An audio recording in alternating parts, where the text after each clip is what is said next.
presented by MasterCard, July 13th on Fox, just a couple weeks away at this point. Should be great.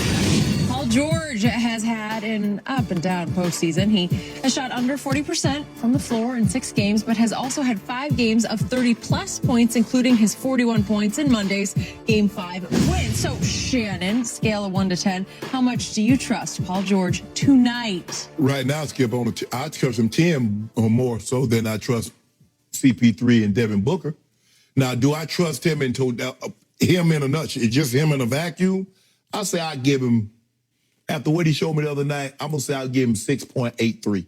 Okay. I'm not at a 7 just yet. Why 6.83? Because I'm not at a 7 yet, because a 7 means I'm pretty much getting in. Okay. I got to see it again. Okay. I got to see it again, because I know a guy that done this several times, done this for playoffs, not just 1 or 2 games. I know a guy.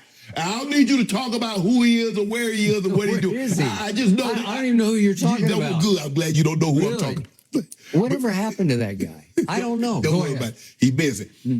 But if you go back and look at Game 5, Game 5 started, PG's imprint wasn't on this game. This was a Marcus Morris. This was a Reggie Jackson imprint game. And then Boogie Cousins. And I thought what that allowed Paul George to do was relax and not have to press. The thing what you got to do with Paul George, you got to make him press. You got to make him doubt himself. If you don't do that, Paul George is going to get comfortable. He's going to relax, and then all of a sudden, the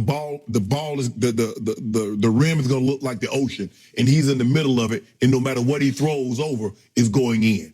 And so I think that's the approach that they need to take. Jay Crowder or whomever guarding him, Bridges, they're going to have to do a better job of getting up into him. Not fouling now, because he's going to make those free throws early. I'm saying, but you got to challenge him. You got to make it tough on him. But Skip, he's playing unbelievably well. But I just know his history. And that's all we can base this on. I know what he did in the Eastern Conference Finals in a Game 7 against the Big 3 Miami Heat. 2 of 9, 7 points. Miami, Game 4, 15 points, 5 of 21. Indy got swept. Round 1 against Utah, 5 points on 2 of 16. The Western Conference semis against Denver, 10 points on 4 of 16. So I know what he's done. I know what he's capable of doing on both sides of the equation, both sides of the coin. Well, it sounds like you trust him about a 2. I give him 6.8 because he did show me something. Because he was so efficient. That's what I couldn't. I was like, man, 15 to 12. Man, I look up and like, Paul George only missed 5 shots. That's not the Paul George I know. The Paul George I know gets you 41, but it take him 32 shots to do it.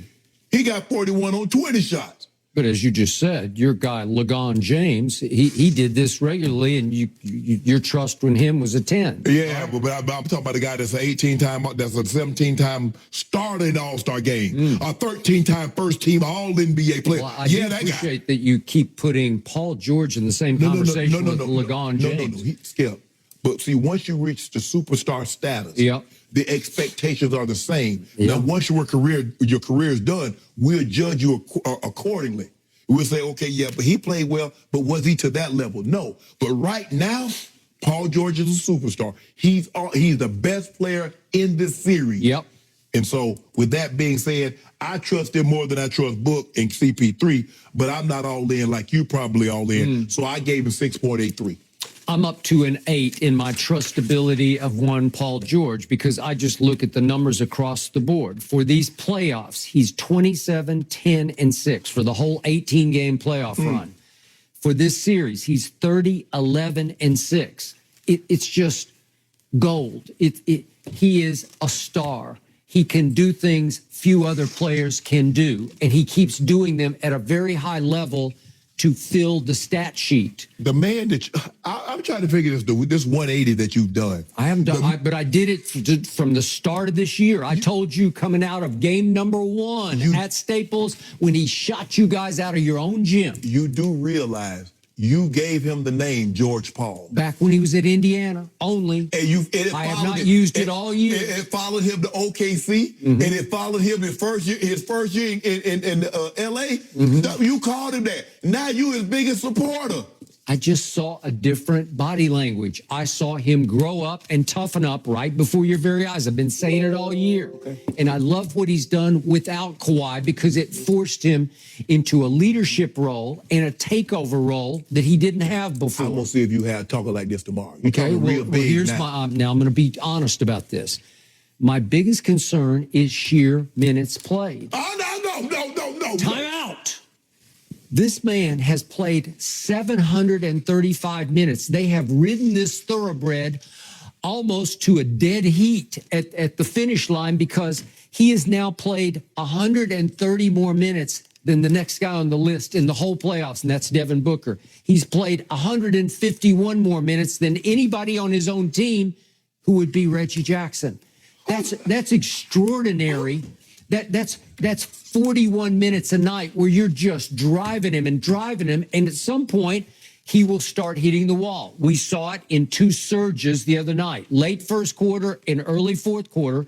We saw him hit the wall, mentally and physically, where he just looked like he was in slow motion. Whoa. Did you see the flurry of get him out of their turnovers that he gave us at the end of the first quarter? There were three in a row. One, he retrieved his own disaster, but he was so bad, he was so out of it that I had to tweet, all caps, get him out of there. And then early fourth quarter, he just came all apart. It looked like he'd had enough. And Reggie Jackson took him off the hook and saved him. So it scares me on just minutes played because he's liable to have big turnovers tonight, like 6, 8, 10 turnovers. Hold on, Skip. This is what I'm confused about.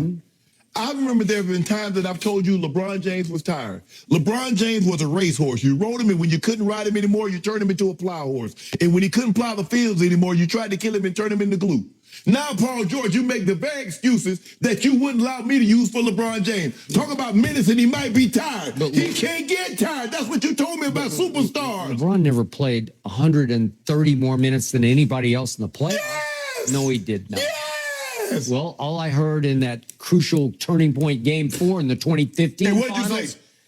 What? You said he was tired. No, I didn't say it, but everybody told me, oh, he just got tired. No, I don't even. Okay, so what was your counter to when they said he was tired? What did you say? He spends $2 million a year on his fitness. No. How can you get tired? He's Iron Man. So what does Paul George spend? $50?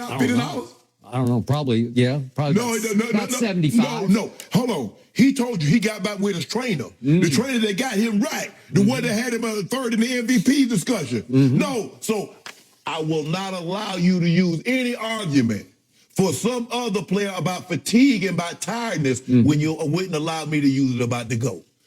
So you're putting Paul George in the same sentence with LeBron James. You said he was. Thank you. You said he was LeBron-esque. Yeah. That's what you told me. Did. That was very LeBron-esque. Yeah. Okay, so hold him to the same standard. He is not allowed to get tired.